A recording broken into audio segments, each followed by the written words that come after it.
Caríssimos irmãos, hoje vemos Jesus fazer um milagre grandioso, curar 10 leprosos, de uma vez só. Vemos Jesus diante de um leproso tocar: se queres, podes limpar-me. E Jesus disse: quero ser limpo. E a pessoa ficou limpa, curada da lepra. Só que hoje aparecem 10. Jesus está descendo da Galileia, indo para a Judéia, ali pela Samaria, e ali encontra um grupo de leprosos que vem e fica ao longe. Os leprosos, eles não podiam ficar no convívio das pessoas nas cidades, em geral ficavam fora e sempre em grupos, e não podiam se aproximar das pessoas. Quando estavam de longe, tinham logo que gritar, usavam muitas vezes vestes diferentes e não podiam chegar próximos, não tinham vida social. Por isso, em geral, viviam em grupos, companheiros de infortúnio e da própria doença e da própria marginalização social. A lei antiga dizia isso exatamente para evitar o contágio, segundo alguns autores. O fato é que Jesus vai passando, quando chega perto da cidade, 10 leprosos vêm e ficam de longe e gritam juntos: Jesus, Mestre, tende piedade de nós. E a ação de Jesus, escutando, logo diz a eles: ide, apresentai-vos aos sacerdotes. Esse mandato de Jesus era porque na lei antiga, quando alguém ficava curado da lepra, deveria se apresentar aos sacerdotes, que olharia, faria uma cerimônia legal, e aquela pessoa, uma vez detectada a cura, poderia voltar para o convívio social.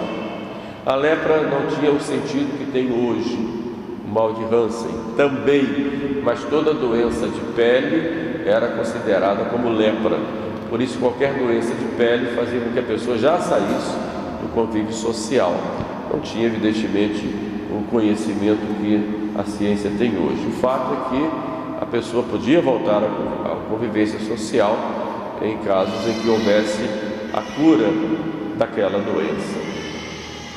Segundo os Santos Padres, aqueles leprosos representam a humanidade que grita com misericórdia diante de Jesus. E coloca Jesus mestre, porque o mestre é aquele que ensina.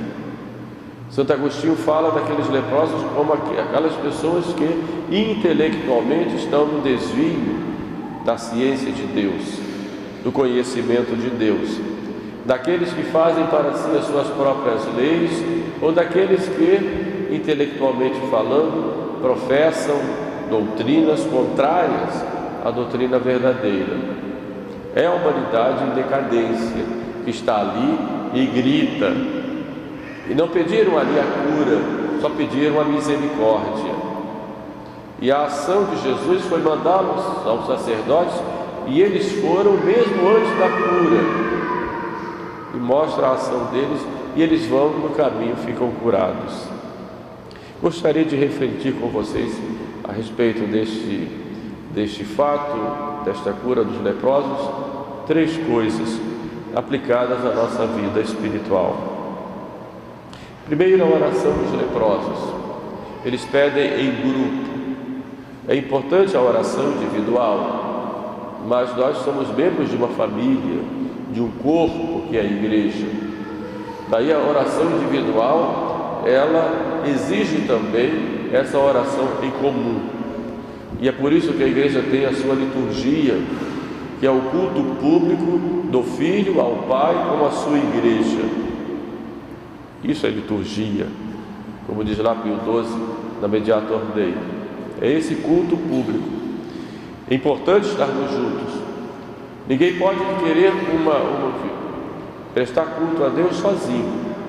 Embora nós tenhamos necessidade da nossa vida de oração individual, e mesmo quando as famílias rezam unidas, e é muito importante, necessário, quando a família se reúne, por exemplo, para rezar o terço, é a família toda que reza, mas isso não impede, muito pelo contrário, exige também que cada um tenha o seu momento íntimo com o nosso Senhor e busque ter a sua vida de oração pessoal também.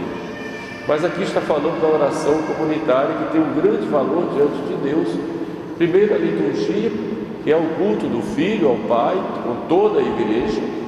Então, na realidade, quem presta culto é Jesus, e nós unidos a Ele prestamos culto. Por isso a liturgia não é propriedade de uma pessoa só, e ninguém tem o direito de fazer uma liturgia própria em nome da igreja. E os documentos da igreja falam que nenhum sacerdote tem o poder de mudar a liturgia, a não ser dentro daquilo que já é previsto, mas aí não estaria mudando. Nós não somos rubricistas, ou seja, não somos escravos das rubricas, achando que a rubrica é que manda, mas ela indica o caminho, é uma lei, são leis que exigem. Porém, por isso, nenhum sacerdote tem o direito de modificar aquilo que está prescrito nas rubricas, porque ali não é o culto próprio do sacerdote, mas é ele como mediador, como outro Cristo dentro da igreja. Fora disso é abuso, e infelizmente hoje acontecem muitos abusos litúrgicos, e quando se fala em abusos litúrgicos é desobediência à própria norma litúrgica, porque nós rezamos com a igreja. E a oração dos leprosos ali é uma oração em comum, não apenas a oração comparativamente falando, estou falando aqui da liturgia, mas a oração em grupo. Antes da missa, vocês se reuniram para rezar o terço. Isso é importante e necessário, estarmos juntos em oração, que as famílias rezem unidas, que se reúnam também grupos de família para a oração. Mas essa oração que eles fazem, primeiro é uma oração humilde e reverente. Ficaram ao longe para rezar, e ao longe, embora estivessem fisicamente ao longe, seus corações estavam próximos de Jesus. Nós precisamos da oração em comum, mas dessa oração deve ser com humildade. Ninguém deve ir a nosso Senhor cobrando as coisas, achando que tem direitos. Felizmente isso pode acontecer. Eu faço tudo bem, Senhor, vou à missa, rezo, ajudo as pessoas, não mato, não roubo, não faço maldade para ninguém, por isso o Senhor tem que me dar as coisas que eu quero. Não é essa oração que podemos fazer. Deus não nos deve nada, e nós temos que reconhecer que tudo é obra da graça. Sem mim nada podeis fazer, mas nós não temos merecimento nenhum a não ser os merecimentos de Cristo. E é claro que podemos merecer juntamente com Cristo, mas nunca sozinhos. E todo o merecimento que nós tenhamos e podemos ter será sempre um merecimento em comunhão ou juntamente com os merecimentos de Jesus. Por isso a nossa oração deve ser humilde e respeitosa. É o meu Senhor, é com Ele que eu estou falando. Não vou chamar Deus de você, não vou chamar Jesus de você, porque eu tenho que ter expressões de respeito. É o meu Senhor. Aquele leproso se prostra depois diante de Jesus. Mas aquela oração, além de humilde e respeitosa, foi uma oração confiante. Jesus, Mestre, tem misericórdia de nós. Confiaram. E a confiança, ela exige de nós uma boa consciência, retidão de intenção. O que é que eu quero? Por que é que eu estou pedindo isso?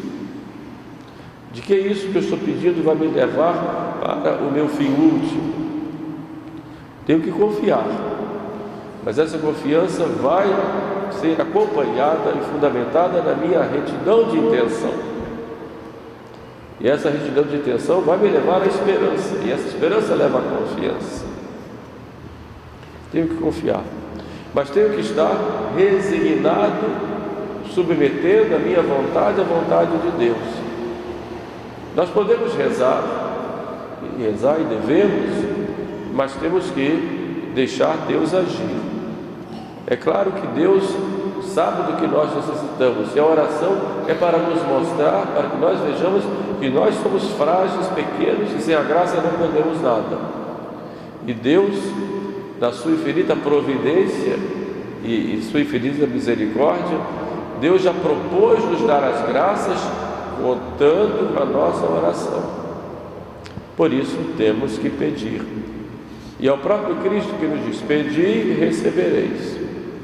Então pensamos, com confiança e com resignação: seja feita, Senhor, a tua vontade. E eles ali não pediram cura, como eu disse, pediram a misericórdia, porque tudo é obra da misericórdia de Deus, do seu amor por nós, que se encontra com a nossa miséria. Daí misericórdia. E ali estavam eles, como eu disse inicialmente, unidos em oração. Nós hoje vivemos época muito difícil na história humana, uma mudança de época, em que nós sabemos onde isso vai dar. O mundo já vive uma tragédia.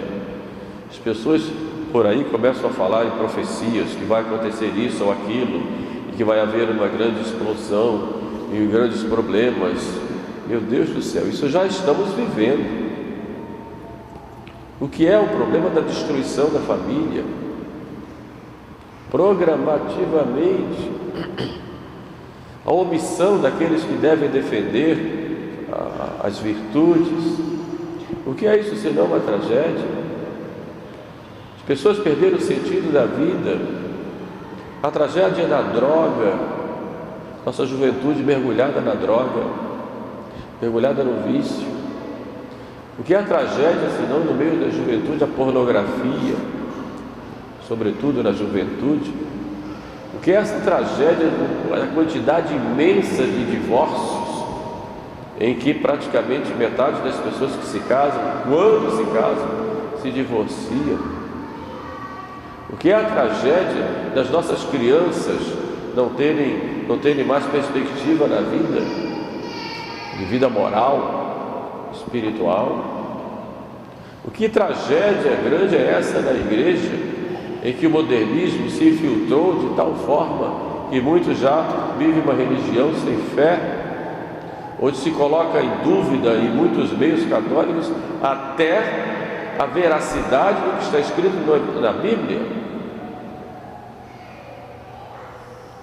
em que se coloca uma divisão entre o Cristo da fé, que foi construído depois do Cristo histórico, que foi o que existiu. Isso é uma tragédia, uma grande tragédia moral, em que o demônio, como dizia o Papa Paulo VI, penetrou por alguma brecha na igreja, e ele falava na época da fumaça de Satanás.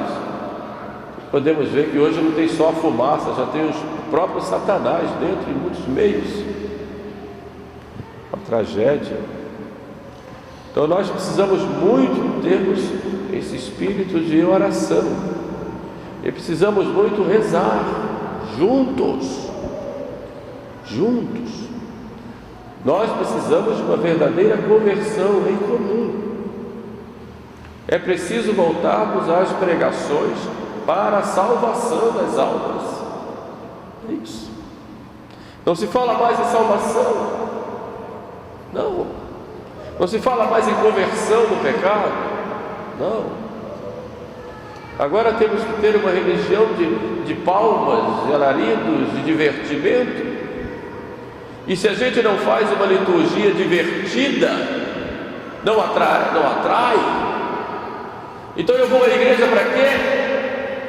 para participar do sacrifício do Calvário, renovado no altar, guardado presente no altar, ou vou à igreja para me divertir, para bater palmas, dançar, virar cambalhotas? É para isso que eu vou à igreja. Isso é uma tragédia. Uma religião que precisa, para se adaptar ao gosto popular, se tornar um local de diversões em que Cristo é apenas um detalhe ou um pano de fundo, vive um tempo de tragédia. Então nós precisamos muito de oração em comum. Precisamos voltar ao sacrário e dobrar os joelhos. Precisamos juntos rezarmos a Nossa Senhora, sobretudo o terço.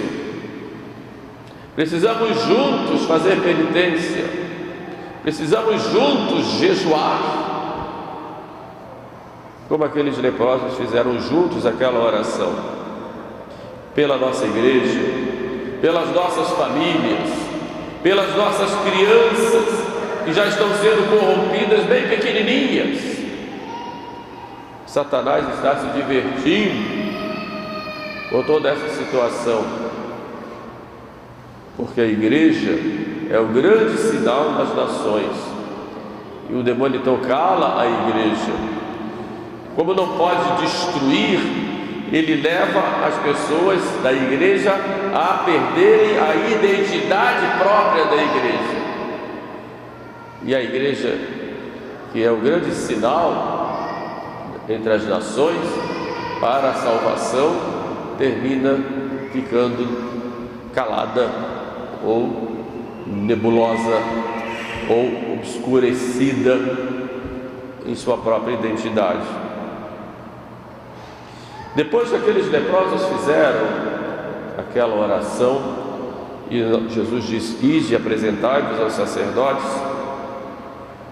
isso mostra que Jesus está atento às nossas orações. Quando o anjo de Portugal apareceu aos pastorinhos e pediu que fizessem orações e súplicas e penitências, as crianças atenderam. Depois o anjo aparece lá na casa de Lúcia, na beira do poço, e diz para as crianças: os corações de Jesus e de Maria estão atentos às vossas súplicas. Jesus sempre está atento às nossas orações, às nossas súplicas. Mas é interessante o que Jesus disse para aqueles homens: ide e apresentai-vos aos sacerdotes. Os sacerdotes, em geral, eram da seita dos saduceus. Seriam os grandes modernistas da época, influenciados pela cultura grega, em grande maioria. Mas Jesus mostra aí o respeito que ele tinha àqueles sacerdotes que, embora muitos estivessem corrompidos e até hereges, no dizer atual, porque muitos não acreditavam na ressurreição, nem em anjos e outras coisas, mas Jesus respeita a autoridade deles e diz: ide e apresentai-vos aos sacerdotes. Então, longe de ficar julgando aqueles sacerdotes, Jesus disse: cumpra-se a lei, e manda que eles vão aos sacerdotes. E eles obedecem. Puseram-se logo a caminho.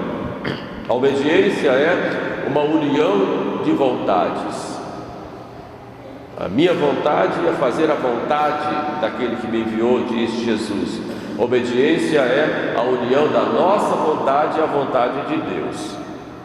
Não existe obediência verdadeira que não seja a união da minha vontade à vontade de Deus.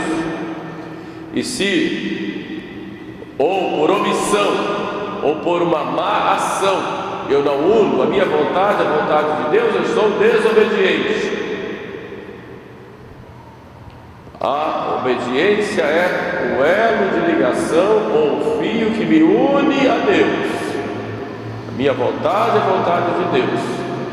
Eu posso fazer diretamente pelos mandamentos, faço por mediação através da igreja, dos seus mandamentos, ou nas leis da igreja, e faço por mediação, obedecendo aos meus superiores, eclesiásticos ou civis. Mas a obediência é a Deus. Eles são mediadores que, em nome de Deus, atuam sobre mim, e tem essa autoridade que vem de Deus. Nenhum poder há se não vem de Deus. Por isso a obediência que me separa de Deus não é obediência. E ela deve ser uma obediência inteira, pronta e alegre.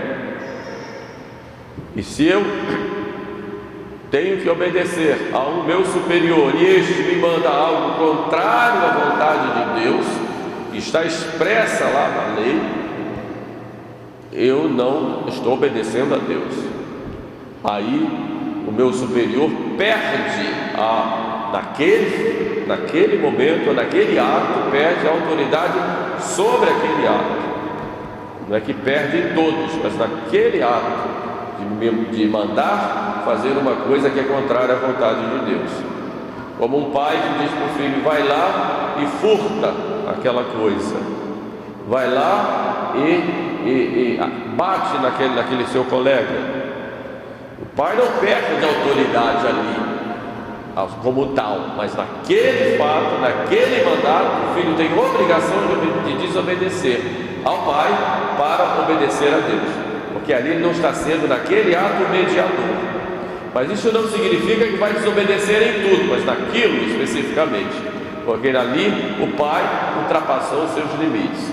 Assim, na lei eclesial, nas autoridades eclesiásticas e também nas autoridades civis, nós temos a obrigação de obedecer a Deus seja diretamente através desses mediadores que Deus colocou, que tem a sua autoridade. E eu tenho que sempre respeitar a autoridade, amar a autoridade e obedecer a autoridade dentro desse limite da lei de Deus. Não podemos ter uma desobediência como tal, dizendo que tudo que a autoridade me manda eu vou desobedecer porque ele é infiel, por isso ou por aquilo. Não, ali nós estamos vendo o exemplo que Jesus dá, mandando ir aqueles sacerdotes. É algo assim muito delicado, porque às vezes nós ficamos tão aborrecidos com tanta desordem, que a tendência é querer fazer nós sermos um critério de autoridade. Isso não é assim. Isso ofende a Deus, eu não faço. Pode me matar, eu não faço. Isso não ofende a Deus, eu faço, porque Ele tem autoridade sobre mim. Interessante o exemplo de São Tomás Moros, era chanceler da Inglaterra, na época da separação de Henrique VIII, que morreu por causa da obediência. Mas antes de morrer, ele deixa escrito: morro como um bom súdito do rei, mas morro antes como bom súdito de Deus. O rei queria que ele assinasse um termo de separação do Papa. Nada escraviza mais o homem do que o apego à sua própria vontade. Quanto mais somos apegados à nossa vontade, mais nós somos escravos de nós mesmos. E somos curados pela obediência sempre. Por fim, um terceiro ponto dessa nossa reflexão, vamos ver aquele leproso samaritano que volta. É aquele que agradece. Onde estão os outros 9? Interessante que Jesus questiona: onde estão os outros 9? E Jesus reclama e se queixa da ingratidão. Nós somos muito fáceis na hora de pedir as coisas, mas somos muito tardos e injustos na hora de agradecer. Queremos de Deus tantas coisas, pedimos tantos favores, fazemos promessas, novenas, mas quando vem a graça, pouco agradecemos. A ingratidão dos homens para com Deus é tão grande que se esquecem facilmente dos benefícios recebidos.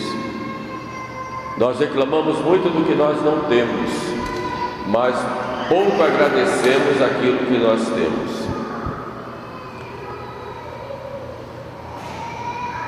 Muitas vezes aqueles que são os maiores pecadores são os que mais agradecem. Interessante quando são perdoados.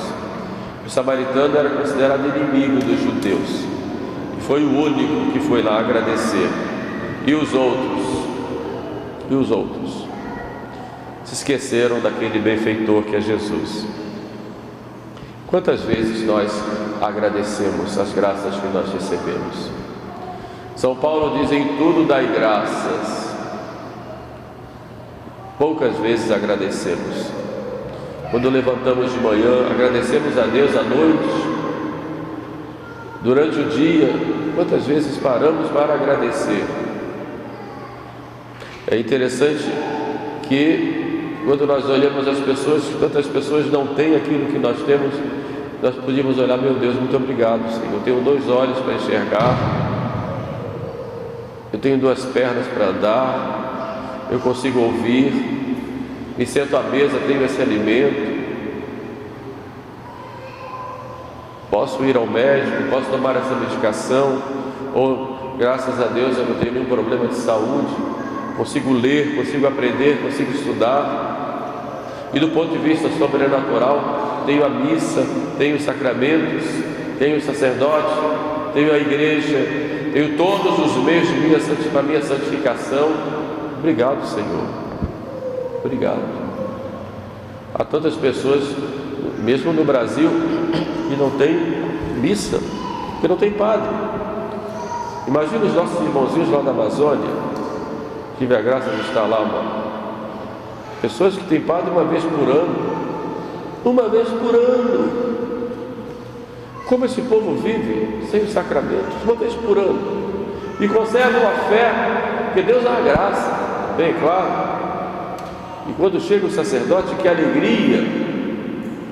O sacerdote muitas vezes chega no seu barco e fica ali fazendo a desobriga e atendendo as pessoas, atendendo confissões. Que responsabilidade nós temos com cada confissão que nós fazemos? Ou ficamos brincando de confessar? Qual é o propósito que nós temos de emenda quando vamos ao confessionário? Nenhum? Hoje está muito fraco esse propósito. Posso pecar à vontade, qualquer coisa tem um padre à disposição. É claro que o padre está à disposição sempre para atender, mas sem falar nessa disposição do padre, qual é a minha atitude diante de nosso Senhor, a quem eu ofendi? Que propósito eu tenho? Acabei a confissão e logo caio no pecado. Qual era a minha intenção que eu tinha para me confessar? Era apenas para anestesiar a minha consciência, o meu sentimento de culpa, ou era um arrependimento mesmo, movido pela graça, um arrependimento sobrenatural, e não apenas um sentimento até religioso, mas mais psicológico, de alguém que estava culpado, que queria tirar aquele sentimento de culpa para poder comungar. Isso não é responsabilidade com Deus. Então é preciso tomar cuidado para não abusarmos da graça de Deus e agradecermos a Deus. Meu Deus do céu, graças a Deus eu posso ir ali àquele sacerdote, posso ter os sacramentos, posso ter a Eucaristia, a comunhão. Graças a Deus. É uma graça. E nós não só não agradecemos a Deus, como muitas vezes abusamos dessa graça de Deus. Quantos vieram agradecer, a não ser esse estrangeiro este que é considerado um grande pecador. Façamos na nossa vida uma intensa ação de graças. Aqui encerro com uma citação de Santo Agostinho, que diz: toda a nossa vida presente deve discorrer no louvor de Deus, porque é nela que consistirá a alegria sempiterna futura.